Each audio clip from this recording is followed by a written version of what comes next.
Assalamualaikum warahmatullahi wabarakatuh. Perkenalkan, nama saya Risa Nurkinanti. Saya salah satu mahasiswi dari Universitas Singapura Bangsa Karawang, Fakultas Keguruan dan Ilmu Pendidikan, Program Studi Pendidikan Matematika. Di sini saya akan menjelaskan tentang relasi dan fungsi. Apa sih relasi itu?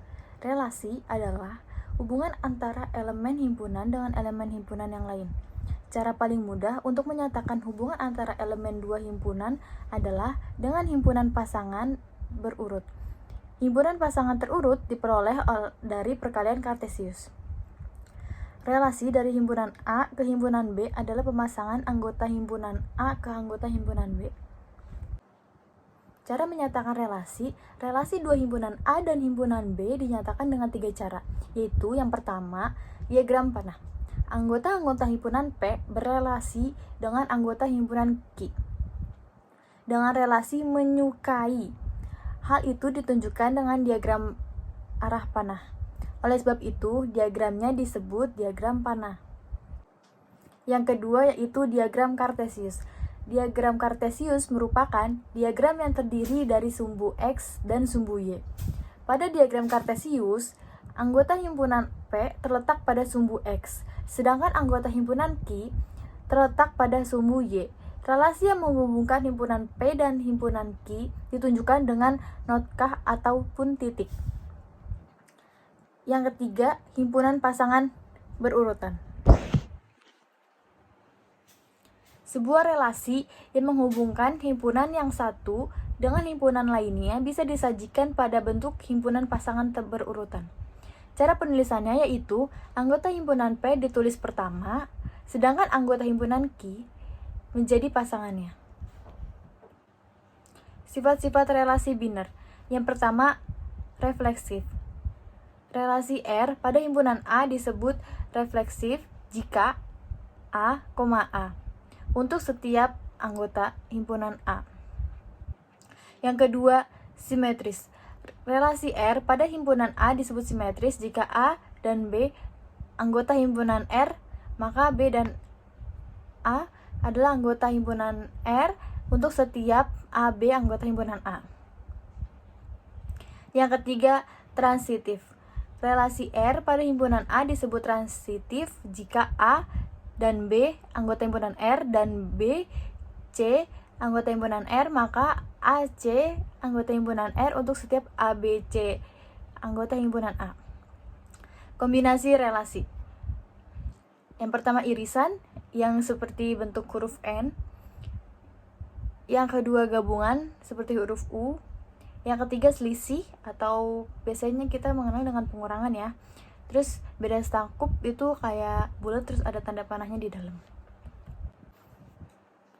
Selanjutnya kita akan membahas jenis-jenis relasi. Yang pertama, relasi inverse. Misalkan R adalah relasi dari himpunan A dan ke himpunan B.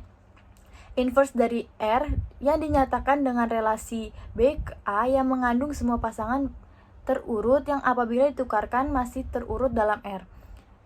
Dituliskan dalam notasi himpunan R-1 sama dengan B, A bagi A, B, R.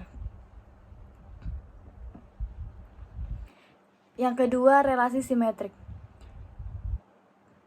R disebut relasi simetrik jika tiap A, B anggota R berlaku B, A anggota R. Dengan istilah lain, R disebut juga relasi simetrik jika A, R, B berakibat B, R, A.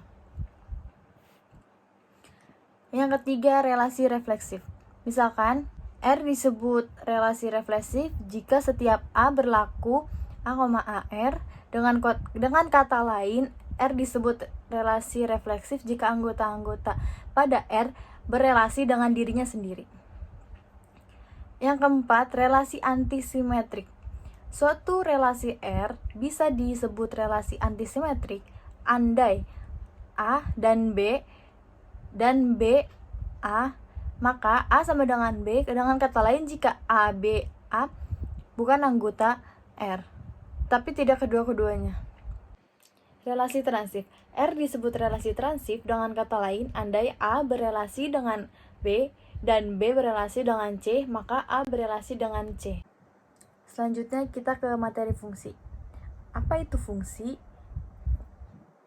Fungsi, atau biasa ditulis dengan huruf F, disebut satu-satu atau injektif jika tidak ada elemen himpunan A yang mempunyai bayangan yang sama atau untuk setiap A, B anggota himpunan A. Misal, F adalah relasi dari A ke B. F disebut fungsi jika untuk setiap anggota A direlasikan dengan tepat satu anggota B. Fungsi F dikatakan berkoresponden satu-satu jika F adalah fungsi satu-satu dan pada. Sifat-sifat fungsi dan contohnya. Yang pertama, fungsi injektif atau satu-satu.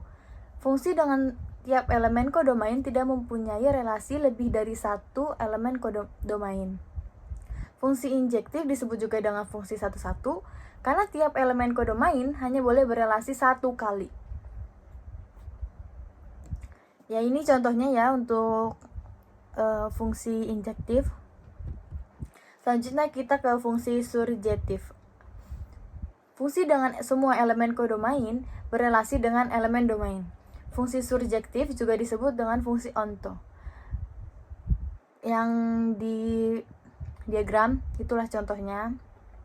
Terus yang ketiga, fungsi bijektif atau korespondensi satu-satu. Fungsi yang memenuhi sifat injektif dan surjektif. Fungsi bijektif juga disebut dengan fungsi korespondensi satu-satu karena elemen domain dan kodomainnya semuanya berelasi satu-satu. Berikut beberapa contoh relasi yang fungsi bijektif pada diagram tersebut. Apa itu perbedaan dari relasi dan fungsi? Secara sederhana, relasi bisa diartikan sebagai hubungan.